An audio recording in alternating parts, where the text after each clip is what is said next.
island of Mauritius, but she has traveled worldwide, studied in Mauritius, in La Réunion, in France, in Canada, and she launched her career successfully in the United States. I will be very brief. I will just say something about her interest in literature, in the field, different fields of literature, which is feminist studies, francophone studies, and what they call today transnational studies. So she's, I think, one of the pioneers in those fields. Among her publications, I will just quote her first book, Autobiographical Voices, Race, Gender, and Self-Portraiture, published in 1991. We say more than 10 years ago, but it's still very well consulted and very well current, especially because of the interest today in the study of autobiographies, and self-reflexive works.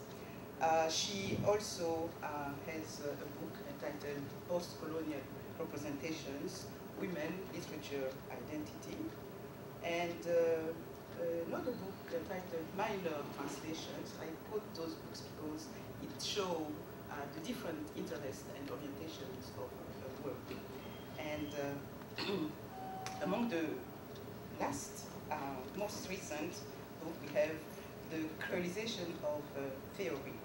And she's working on some other projects, actually 3 projects at the same time. So one is Dissonant Echoes, the desire for literature from Baudelaire and India's to comparative creolization. I quote Baudelaire because it's one of the works which represents the orientation Professor Lionnet has taken in her research, which is a reading of a classical, canonical French text, but from a different side of enunciation. How the people from those areas, Maurice, outside France or outside Europe, reading those texts from their perspective and from the local area, rather than just looking at those works from the position of power, which is France. So those are, I think, the orientations of her work, and we will listen to her this afternoon. I hope, and I'm sure that she will allow questions and comments after the presentation.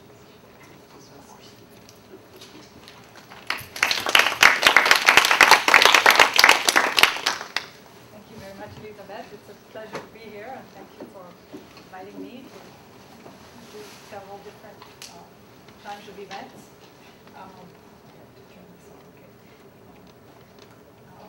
And to meet with your graduate students and some undergraduates as well. It's really been a very rich and fruitful discussion so far, so I'm very pleased to be here and delighted to see all of you here on this beautiful day out there. My paper title, the one I sent, is Literary History and Alterity, and as I said to the students who were at the workshop this morning, I'm very bad about titles, or rather I think I find wonderful titles. My editors always change it, so my title could have been Universalisms, plural, and Francophonie, plural. So I don't know what it'll end up being when the final version is done, but this is very much a work in progress. And it'll be in 2 big parts, an intro, and then a part entitled Citizens, Foreigners, and Literary Belonging, and a second part entitled Translating Universalisms, Performing Francophonie. If you have paid any attention to the vicissitudes of French literary culture during the past 2 decades, you know that French literature is no longer French, at least not in any conventional sense of the term. Indeed, to begin, we might ask, transposing Gary Viswanathan's question about contemporary English literature, quote, precisely where exactly is French literature produced now? And I wrote this not knowing that Gary Viswanathan is going to be your next speaker, so I look forward to eventually perhaps a dialogue in April, right? The most prestigious literary prizes, such as the Renaudot, the Femina, the Goncourt, or the Grand Prix de l'Académie, and most recently the Nobel, have been awarded to writers who are not Franco-French figures of cultural identity. Their diverse geographic and ethnic origins underscore the worldwide francophonie that exists in countries scattered across all areas of the former colonial empire, in parts of Eastern Europe, the Middle East, and Western Europe. If it has been customary to refer to writers from the former colonies, as well as from Romania, Belgium, Luxembourg, or Switzerland, as francophone, the term, however, began to pose problem as a political, institutional, and analytic category once the field of Francophone studies expanded here and in France as a result of the influence of both Anglophone post-colonial studies and the comparative approach to transnationalism and creolization. So in my paper today, I would like to begin with a brief overview of the debates that are currently preoccupying a Parisian segment of the French intelligentsia in the face of this relatively recent pedagogical revolution, a revolution that was accompanied first by the institutionalization of francophonie, and now by the more or less official denationalization of the literary field, a denationalization that has been ongoing for some 50 years, but that became official in a sense as a result of a 2007 manifesto that is causing much ink to flow. I will conclude by arguing against the concept of littérature monde en français, or world literature in French, that was put forward in this manifesto, which, as I read it, was intended as an effort to advance a so-called progressive approach to literary identity in an age of globalization. My goal here then is to propose instead that we maintain the term francophonie in the plural in order to underscore the geographic and historical multiplicities that it conveys, and that can allow us to put it in dialogue with both the German Weltliteratur and the English world literature, both of which imply an understanding of the world of literature as fundamentally transnational, multilingual, and polyphonic. As Elizabeth Bowie asked in the introduction to her new book, Empire Lost, which has just come out, and I quote her, does a more global, transcultural, and transnational or transcontinental francophonie, as practiced in the academic space, allow for an escape from the rigid and reductive binaries of self and other center periphery?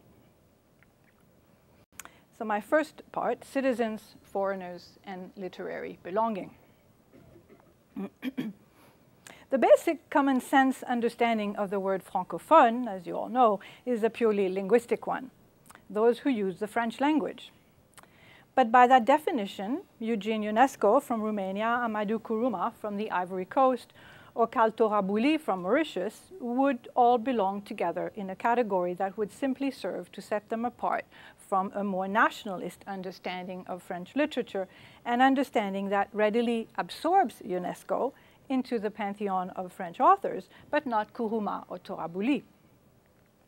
The appropriation and assimilation of non-hexagonal authors goes back centuries, but no one ever called the Swiss Jean-Jacques Rousseau a francophone writer, right?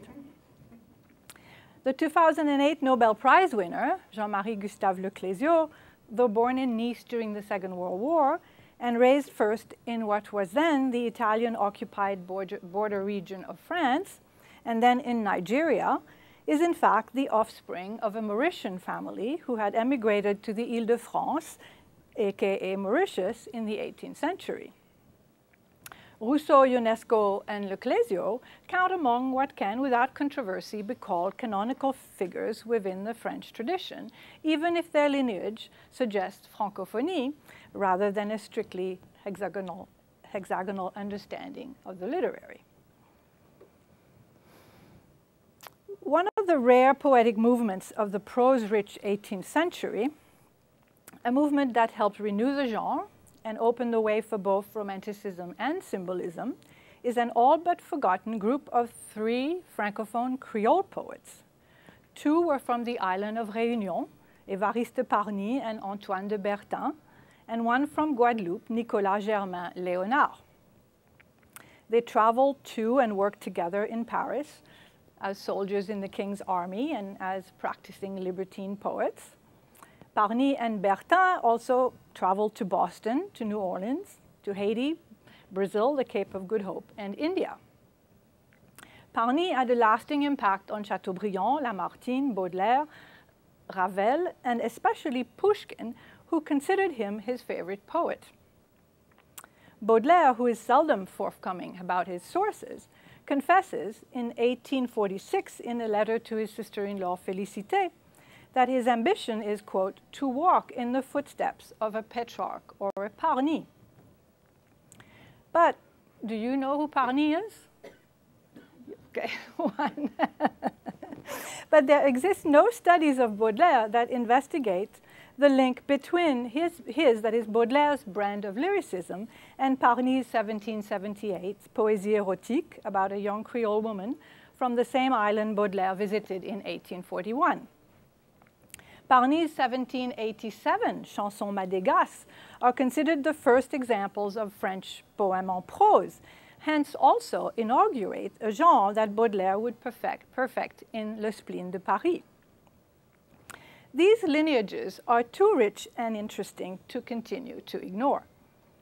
Parny's iconoclastic rhetoric and his abolitionist sympathies eventually caused his disfavor among 19th century writers and critics, although Sainte-Beuve certainly devotes quite a long study to him. In this country, the most recent critical works on the literature and culture of the slave trade, such as Chris Miller's The French Atlantic Triangle, though he does talk about Mauritius and reunion in a teeny little bit of way, make no mention of the poet's denunciations of black servitude and its ambiguous role in Enlightenment ideologies of abolitionism. So whereas Rousseau and Le Clésio are assumed by most readers and critics to be French, the rare French literary anthologies that do include Parny hasten to characterize him as a Creole poet. I mean, it's specified.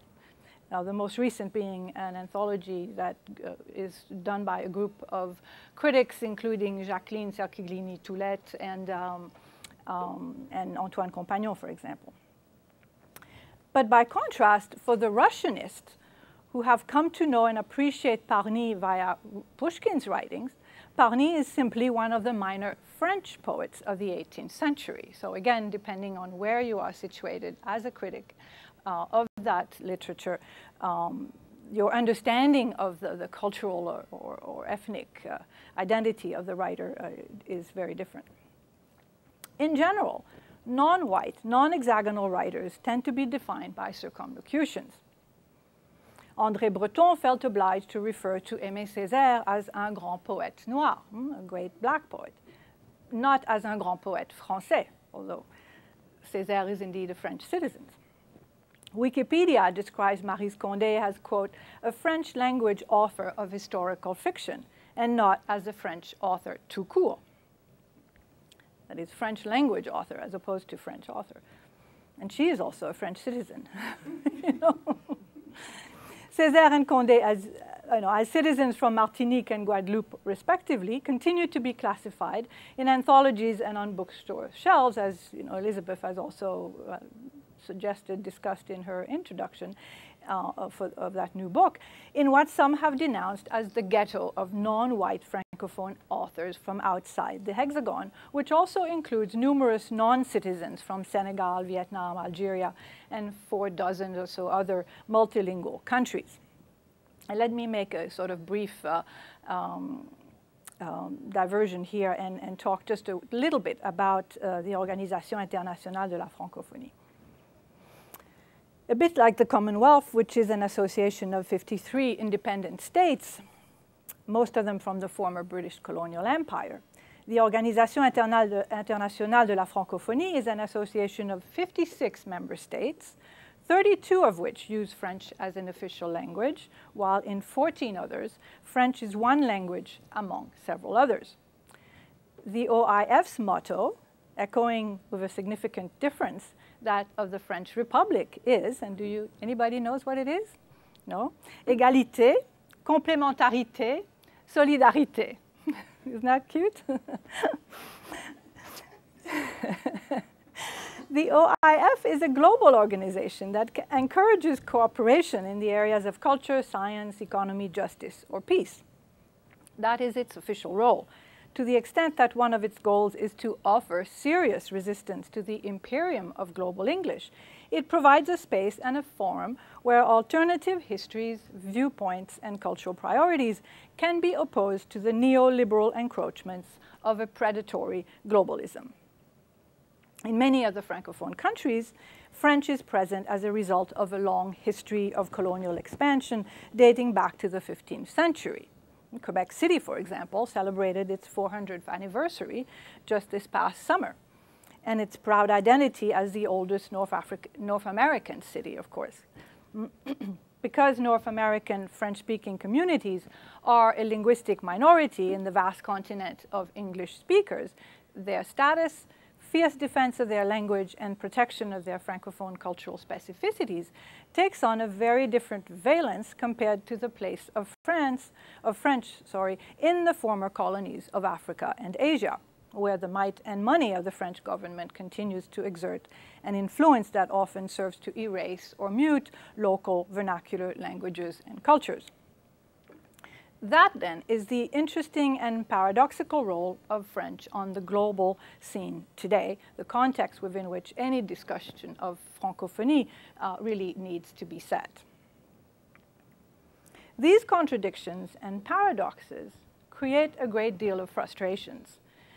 Frustrations in inverse proportion to the increasing interest that the French literary marketplace is actually beginning to take in the ethnic and cultural provenance of books that appeal to a reading public much more invested today in questions of race, diversity, equality, and geographic origin.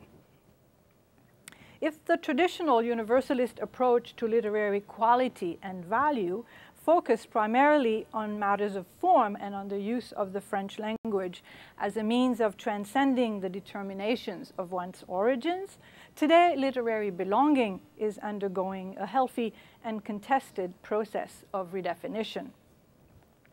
One of the big new questions now being asked is, if it is not just language, then is it race, nationality, history, or geography that determines who you are as a writer? For decades in this country, intersectional feminist criticism has been arguing that all of these overlapping categories need to be taken into account in order to arrive at a proper understanding of cultural, social, and literary identity. But in the 70s and the 80s, at the height of a vital movement which gave birth to the dialectical forms of so-called French feminist theory, non-hexagonal writers such as Julia Kristeva from Bulgaria, Lucy Rigaray from Belgium, Hélène Sixou or Leila Sebar from Algeria could affirm that it is literature and the language they choose to write in that constitutes their true homeland, the place where they feel most free from social, biological, geographical, and historical constraints.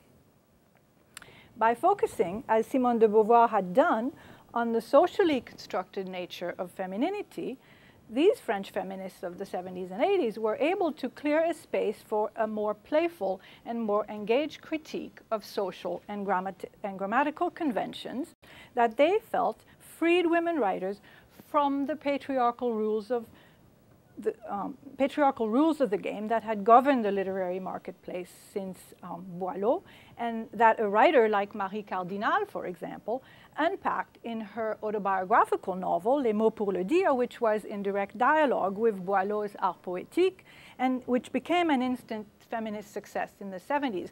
How in dialogue? Because the famous lines from Boileau, ce qui se conçoit bien s'énonce clairement et les mots pour le dire viennent aisément, what you understand clearly, you can express clearly, and the words to say it come easily. I mean, that was what her title invoked, in other words. But if literature can indeed be such a freeing home for those who have had to resist oppression and abandon sometimes dangerous and destructive nation states, especially those who left Algeria, say after the Algerian War, the pleasures of exile, to use George Laming's ironic formulation, are not equally distributed, and exile in language, another expression that was common at that time, yields levels of transnational or creolized creativity that can only become legible in terms of various hierarchies of distinction and their performative function, to use a kind of Pierre Bourdieu approach to these questions. The binary French francophone then has led to just such a hierarchized approach that it motivates some writers to reject the contested cultural and political label of francophonie, arguing that it minoritizes and segregates them in a discursive space that denies them access to the Republican ideal of unmarked identity, to a literary glory comparable to that, denies them the access to a literary glory comparable to that of native-born French luminaries, or, as in the case of the 70s feminists, to a denial of access to the joys of intransitive writing. So you see that resistance to the concept of francophonie can take many different forms, because it also sets up a dichotomy between, on the one hand, foreign-born French speakers, and on the other, French citizens from what was then called the vieille colonie, which are the current dom-tom or département d'outre-mer, territoire d'outre-mer, and so on. But take, for instance, the British critic Patrick Corcoran's timely Cambridge Introduction to Francophone Literature, which was just published in 2007. He opens up by stressing, as I did a moment ago, that the winners of those, quote, prestigious French literary prizes have included a significant number of Francophone writers. But then he proceeds to identify some by geographic origin, I quote, the Moroccan Tahar Benjeloun, the Martinican Patrick Chamoiseau, the Lebanese Amin Malouf, in contrast to what he then adds are, quote, a string of writers such as Jonathan Little, Dai C.J., François Cheng, and Andrei Makin, and I sort of stress this here, who are at best French by adoption, he says, okay? So the latter are therefore foreigners rather than simply francophone. These foreigners' arrival, their venue à l'écriture, their coming to writing in French, is a result of a choice generally made in adulthood, as opposed to, a choice made in adulthood also as a function of their place on the map of literary value in Paris, say. And so the label francophone is arguably as ill-suited to them as it is to the expatriate English-Canadian and 2006 Prix Féminin Nancy Houston, or to the exiled Afghani and 2008 Prix Goncourt Afik Rahimi. Or is it? Okay, so that question of definitions and the hierarchies they underwrite has become increasingly uncomfortable for those Paris-based writers who are part of a cosmopolitan scene in which the use of French tends toward a renewed appreciation of the universalism of a world republic of letters centered in the European capital and aspiring to rival global English and the planetary vitality of that language in the works of post-colonial writers such as Ben Okri, Amitav Ghosh, or Arundhati Roy. The situation became particularly challenging for the critics who pontificate each year on these matters and who set the rules by which writers and editors play the autumn games of literary value and competitive schmoozing. Some other questions that are now raised behind closed doors when panels of judges deliberate include not just issues of intrinsic literary value, but also numerous extrinsic considerations that remain unstated publicly because the field of the literary is still supposed to remain at least nominally autonomous. The questions tend to get articulated in the following manner. How are we to name this new global literature and its contributions to our universal canon? Is there a common denominator among these talented users of the French language? Do they represent the emergence of a new trend, a new style of appartenance or belonging that is both specifically French and global in its origin and its reach? Or is this a contemporary incarnation of a familiar Enlightenment ideology, namely a 21st century universalism in the era of mondialisation? If littérature française and littérature francophone are no longer acceptable categories, then does littérature monde do a better job of describing and conceptualizing the intellectual and creative challenges of the field? Suffice it to say that these are issues that go to the heart of the French understanding of literary modernity and an understanding that constructs literature as a field of forces with intrinsic and unique rules where writing, reading, and translation, in the many senses of that word, must conform to its own regulatory principles in order to participate fully in the democratic public sphere. And I've cut a piece here, but let me at least quote this passage I have, as Zygmunt Bauman has put it, and I quote him: "Translating is not an idle preoccupation for a limited circle of specialists. It is the texture of everyday life, the work that we perform each day and each hour of the day. The possibility of universalism lies precisely in this common capacity to reach an effective communication without possessing in advance common meanings and interpretations."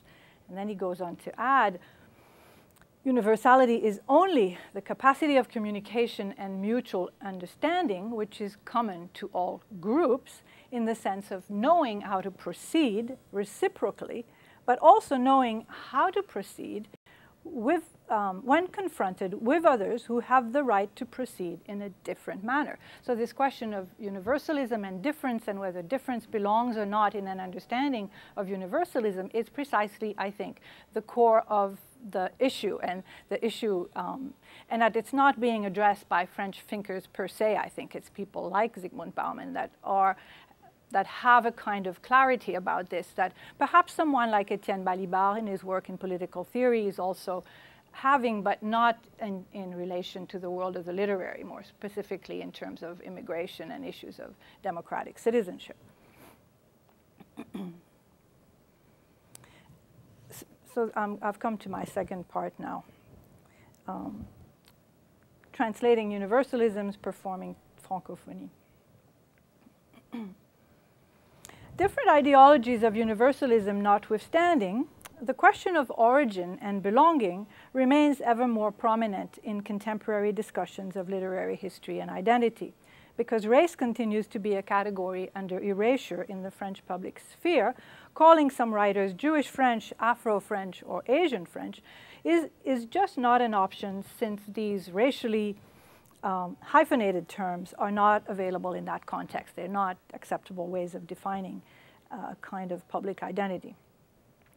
In a recent PMLA article, I have discussed some of the social and theoretical questions surrounding the race issue in France. I don't want to rehearse these arguments here. Suffice it to say that the contradictions of French universalism continue to create awkward, if not downright tragic situations, as recent events in Guadeloupe, for example, have demonstrated. But at times, and thankfully for purposes of almost comic relief, those contradictions can generate farcical situations, such as the ones currently embedded in the field of the sociology of literary criticism, as the French understand it, which is, to my mind, in a sort of catch-22 situation. Why? Well, because in order to achieve a proper scientific understanding of trends and transformations, ethnic and cultural diversity cannot be ignored. But if they also cannot be articulated as such, then the collision between social realities and abstract ideals can only point to the shortcomings of all geographically neutral, if not exactly colorblind methodologies. The most recent and most notable episode in this continuing family saga, the saga of the French language and its literary offsprings, was the publication in March 2007 of the Manifeste pour une littérature monde en français, a manifesto that was published in the literary section of Le Monde. The manifesto addresses directly these problems of definition and affiliation, written under the impulse of Michel Lebris, a critic and writer well known for his organizational skills and broad vision as the power behind an annual festival of Francophone literatures called Étonnant Voyageur, an expression, by the way, which is borrowed from the last poem of Baudelaire's Les Fleurs du Mal. This Manifeste pour une littérature monde en français has become a hotly debated topic with articles in major newspapers, conferences organized around the world, from Algeria to Florida, and special issues of journals in preparation.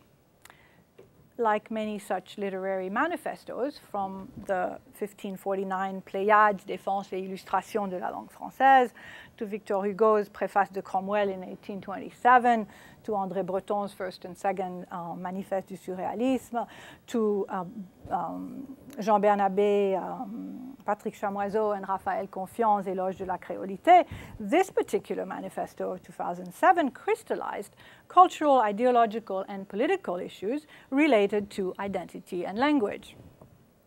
On one level, the manifesto conforms rather nicely to Tristan Tzara's tongue-in-cheek definition in his 1918 Manifeste Dada of what such a document is supposed to be and do. And I'll quote him in French and then translate.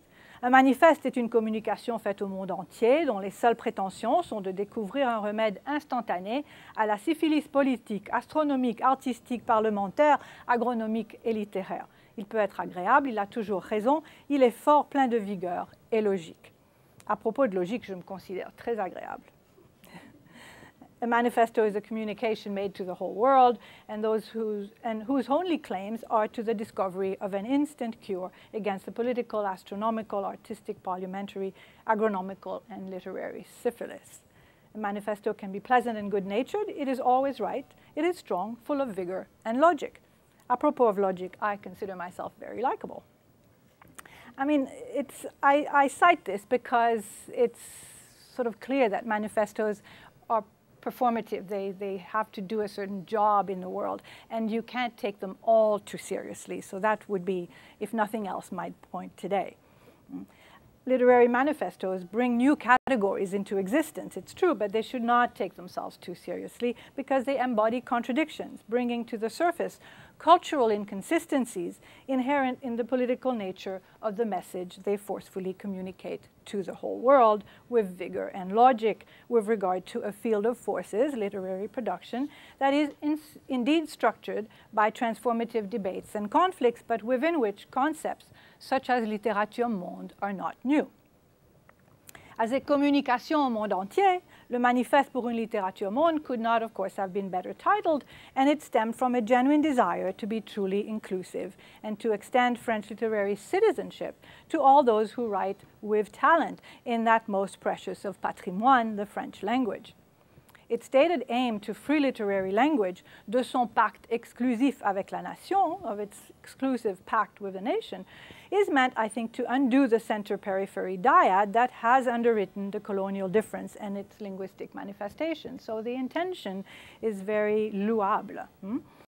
But the emergence of world literature in French but the fact that it also states that, quote, the emergence of world literature in French is the death certificate of francophonie, and that, it goes on, no one speaks francophone, no one writes francophone, francophonie is the light of a dead star, and then concludes on the following utopian notes, la langue, libre désormais de tout pouvoir autre que ceux de la poésie et de l'imaginaire, n'aura pour frontière que celle de l'esprit, or that language will henceforth be free from all material and social determinations. By making these kinds of statements, you can see that the manifesto, of course, immediately generated very strong public reactions. Because it naively states that language and power can be so readily decoupled, the manifesto's efforts to bury the concept of francophonie did not sit well with Abou Diouf, the Senegalese Secretary General of the OIF, the Organisation Internationale de la Francophonie. He published immediately a response in Le Monde stating that the declarations of these grave diggers of the concept of francophonie can only serve to reinforce French condescension toward Francophone writing. And I quote him, "The French language does not belong only to the French. It belongs to all those who have chosen to learn it, to use it, to enrich it with the accents of their culture, their imagination, and their talent." In a somewhat different vein, Liliane Castellout, the grande dame of African literary criticism since the 1960s, writing from Dakar, published a joint response with Amadou Lamine Sall in which they both argued that, quote, liberation from the nation was emphatically not a sufficient answer for writers whose very use of French constitutes a form of alienation from their native cultures and languages, however successful they are at transforming the idioms of the borrowed colonial tongue into a truly world language that carries an array of exogenous cultural connotations and inflections hybridized with local vernaculars. So both Diouf and Castellout set francophonie as a field of multiple idioms, a heteroglossic and creative medium, but each proceeds from a slightly different ideological position. The first one, emphasizing the worldwide ownership of a language that was never tied to a national identity, if your perspective on it is a non-hexagonal one, and the latter, that is Castellout, cautioning against any easy evacuation of national moorings for the creative writer whose imaginative and poetic potential is necessarily mediated by his place on a particular map. What both of these eminent Africanists dwell on is the oppositional dyad, Francophonie, Littérature, Monde, that the manifesto constructs and in which French becomes opposed, that the manifesto thus legitimizes, what did I write? Sorry. I'm sorry, I have some scribbles here. Anyway, both of these eminent Africanists dwell on the oppositional dyad, in which French becomes opposed to the suffix phone. That the latter, I mean anything francophone, becoming the index of an embarrassing status. And the phrase from the manifesto was, no one speaks francophone, no one writes francophone, an embarrassing status that reinforces a kind of linguistic hegemony and purity despite protest to the contrary. Indeed, the suggestion, reiterated and developed by Michel Lebris in his introduction to the book, the collection of essays, that was then published by Gallimard a few months after the manifesto, is that French is sufficiently universal to become the ideal vehicle of what he called the translated men a la Salman Rushdie. What is especially revealing is that the title of the manifesto, Pour une littérature monde en français, became simply Pour une littérature monde when it became the title of the book. So the en français fell out. So what does that mean? I think that by publishing a book that simply said Pour une littérature monde, they were trying to echo much more obviously such comparative concepts as the venerable Goethean Weltliteratur and the English world literature, which both describe a cosmopolitan understanding of literary production. Such an echo, however, is thoroughly misleading here, because what Lebris has in mind is le monde en français. And what might that mean? Is standard French so capacious as to be able to render accurately, poetically, as well as imaginatively, that cosmopolitanism so admired by the heirs of Enlightenment ideologies and the proponents of the multilingual planetary field of literary achievements? Well, I don't quite think so. What the term francophonie in the plural has always suggested by contrast is that French, when used in different parts of the world, acquires local specificities, which is what Abu Diouf means when he explains that the language belongs to all those who have chosen to learn it, to use it, to enrich it with the accents of their culture, their imagination, and their heart. Francophone literatures, like Anglophone, Sinophone, Lusophone, or Hispanophone literatures, are not metropolitan literatures. They represent many sites of creative energies, contestations, and post as well as decolonial activities.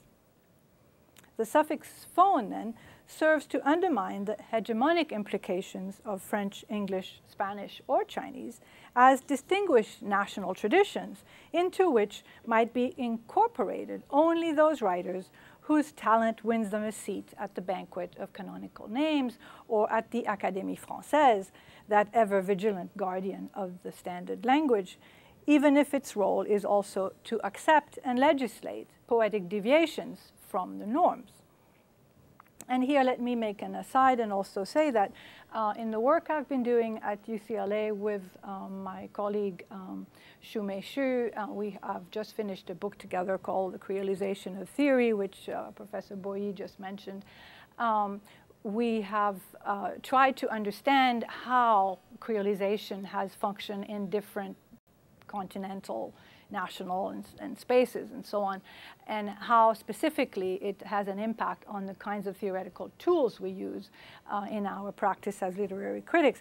In addition, we have started a series of workshops where we are doing a kind of comparative Francophone, Lusophone, Sinophone, Arabophone, Hispanophone, and so on, where we're bringing together scholars who works in these different languages, but in what we have called in our earlier book together, the kind of minor transnationalism, or the sorts of transversal comparative approaches that allows peripheries to dialogue with each other and to come up with an understanding of what marginal literatures or literatures that are in national languages but are marginal to the national tradition, how these languages can, or these literatures, these cultures can enter into a dialogue, and what sorts of criteria, what kinds of theoretical tools one might use to encourage that kind of comparative approach.